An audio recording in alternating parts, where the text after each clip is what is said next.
दोस्तों, आज मैं आप लोगों को अपराध की एक सच्ची कहानी सुना रहा हूँ। यह अपराध की कहानी मध्य प्रदेश के ग्वालियर से शुरू होती है। 22 मई की रात बहुत ही ज़्यादा गर्मी है। इंदरगंज इलाके का एक घर का दरवाज़ा खुला हुआ है। दरवाजे पर कूलर चल रहा होता है और अपने कमरे में एक युवती सो रही होती है।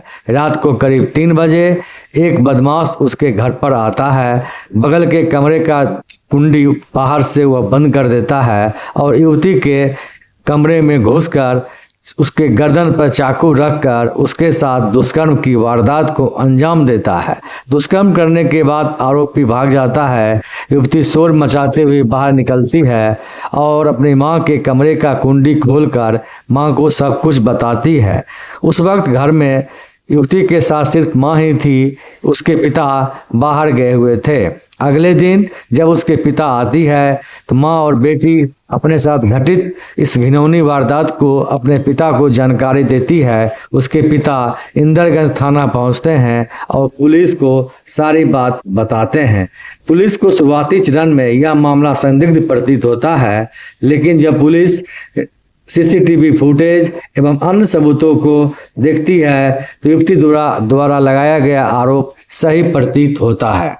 पुलिस वारदात स्थल के आसपास लगे सीसीटीवी कैमरा को खंगालती है तो एक लाल रंग की ई बाइक संदिग्ध नजर आती है। पुलिस डीटीओ कार्यालय से ई बाइक का डिटेल्स निकलवाती है तो देखती है कि ग्वालियर शहर में सिर्फ 12 ई बाइक ही रजिस्टर्ड है।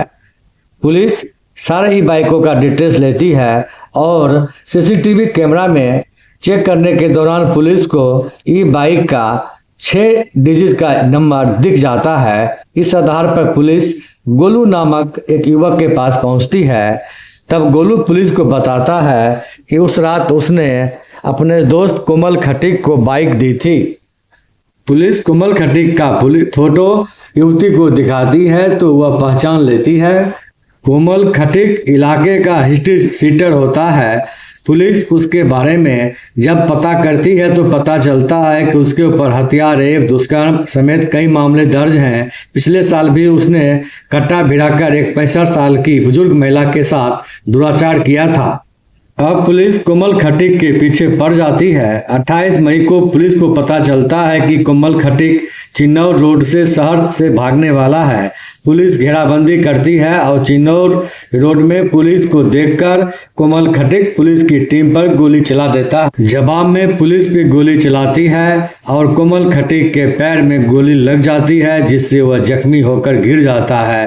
पुलिस उसे गिरफ्तार कर लेती है। इसके बाद जब पुलिस आरोपी से पूछताछ करती है तो वह बताता है कि वह रात को रेप करने के इरादा से ही अपने घर से निकला था। चाहे उसे कोई बच्ची मिलती या कोई महिला, उसने ठान रखा था कि आज उसे हर हाल में दुष्कर्म करना ही है।